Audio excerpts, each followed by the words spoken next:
For over 3 decades in clinical practice, I have observed a distinct pattern in how patients enter my office.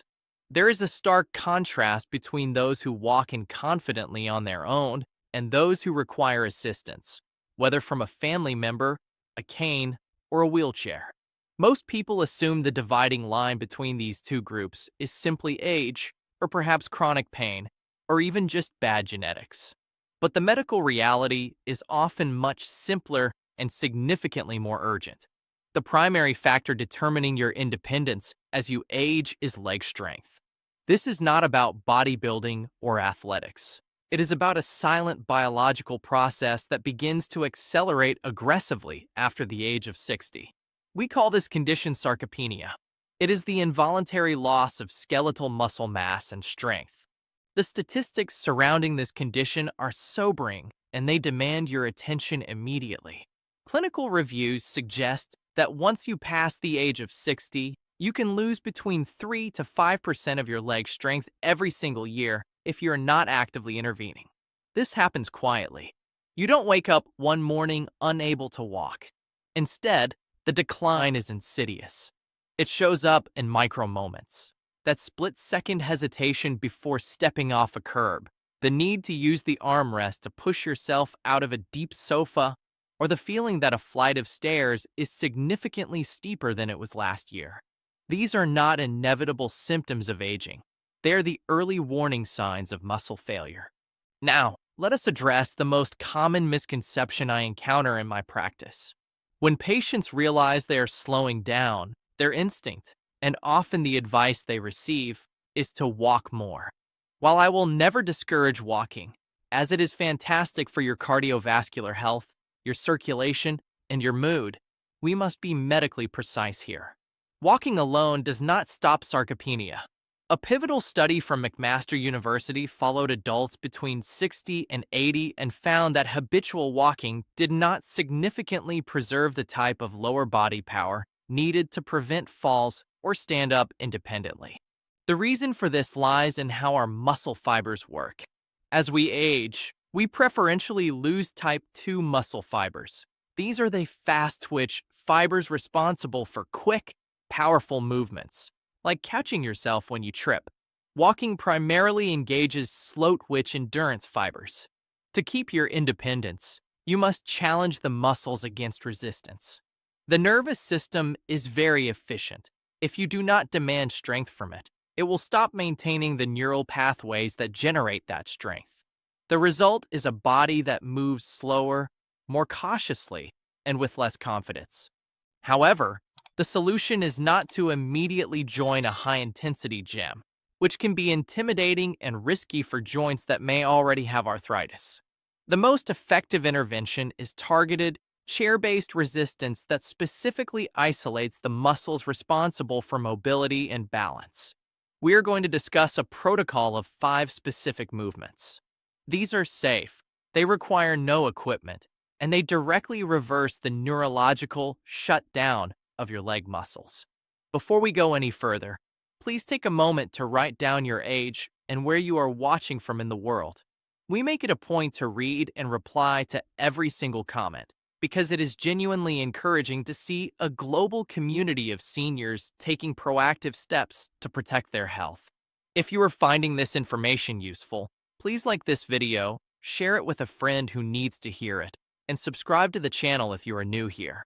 We will begin with a movement that is frequently dismissed because it appears too simple, yet it targets the quadriceps femoris, the large muscle group on the front of your thigh.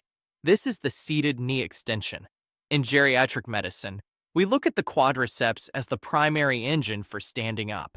When this muscle weakens, you lose the ability to control your descent, meaning you start to plop into chairs rather than sitting down, and you struggle to rise without using your hands.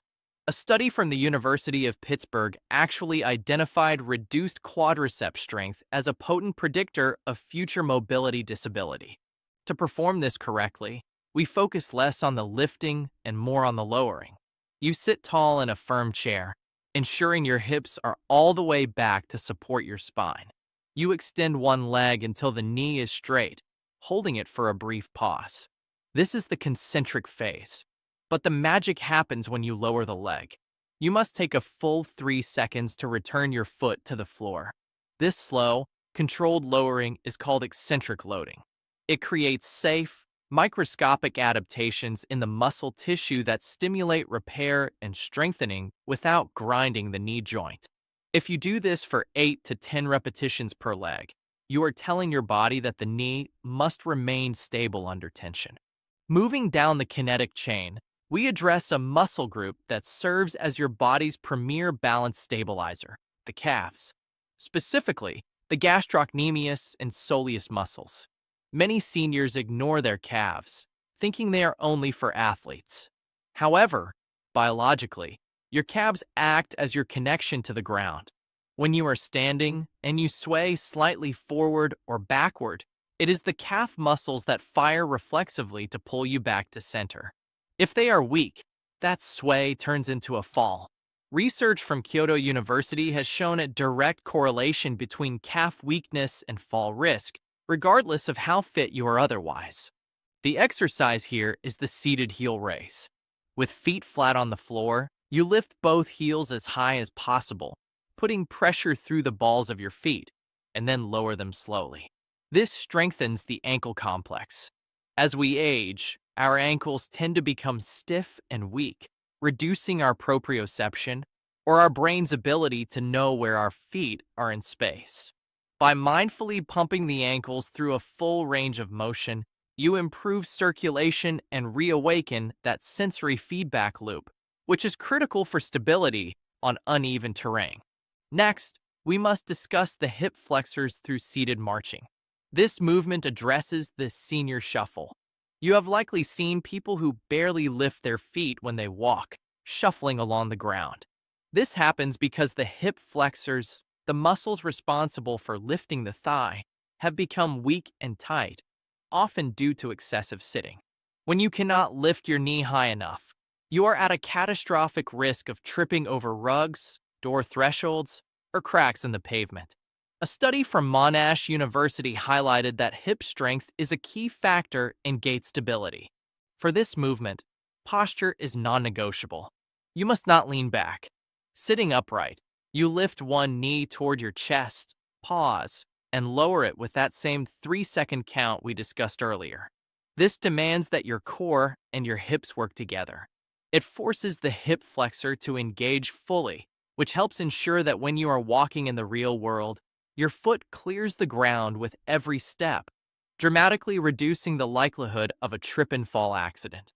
As we move to the final 2 components of this protocol, we shift our focus from simple muscle activation to the concept of control and neurological response.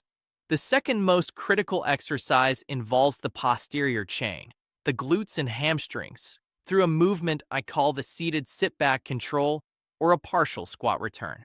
In my experience, the inability to control the body against gravity is a major precursor to injury. When the glute muscles atrophy, we lose the braking system of the body. A study from the University of British Columbia found that seniors who lacked this specific type of eccentric control were more than twice as likely to experience a fall. To train this, we reversed the usual sit-to-stand advice. Instead of focusing on standing up, we focus on the descent. You scoot to the edge of your chair, feet planted firmly. You lean forward slightly at the hips, nose over toes, and lift your body just a few inches off the seat. Then, and this is the crucial part, you take 4 to 5 seconds to slowly lower yourself back down. You are fighting gravity. You are forcing the glutes and hamstrings to fire intensely to prevent you from collapsing back into the seat. This mimics the mechanics of daily life, such as using the restroom or getting into a car, and it builds immense stability in the hip girdle. Finally, we arrive at the single most overlooked yet medically profound exercise in this sequence, the isometric leg press hold. This movement is unique because it involves no joint motion whatsoever, making it perfect for those with severe arthritis or joint pain. It relies on isometric contraction, which means the muscle generates force without changing length. A landmark study from the University of Copenhagen demonstrated that isometric training could improve functional performance and reduce fall risk by training the nervous system to recruit motor units rapidly. In a fall scenario, you do not have time to think. Your muscles must react instantly to catch you. Isometric pushes train this rapid firing rate. You simply sit in your chair and drive your feet into the floor as hard as you safely can, as if you are about to stand up, but you do not actually lift off the chair. You create a massive amount of tension in your legs, engaging the quads, hamstrings, and glutes simultaneously. You hold this tension for 10 seconds, breathing normally, and then release. This teaches your brain how to maximize muscle recruitment on demand. It is a neurological wake-up call to your lower body. When you combine these 5 movements, you are not just exercising. You are systematically addressing the physiological deficits that lead to frailty. You are strengthening the knee extensors to stand, the calves to balance, the hip flexors to clear obstacles, the glutes to control gravity, and the nervous system to react quickly. This is a prescription for independence. It does not require hours in a gym. It requires consistency. 2 to 3 sessions a week can fundamentally alter the trajectory of your aging process. Remember, the goal is not to be young again. The goal is to be functional, capable, and independent for as long as possible. Your body is incredibly resilient, and even after 60, it stands ready to get stronger if you provide it with the right stimulus.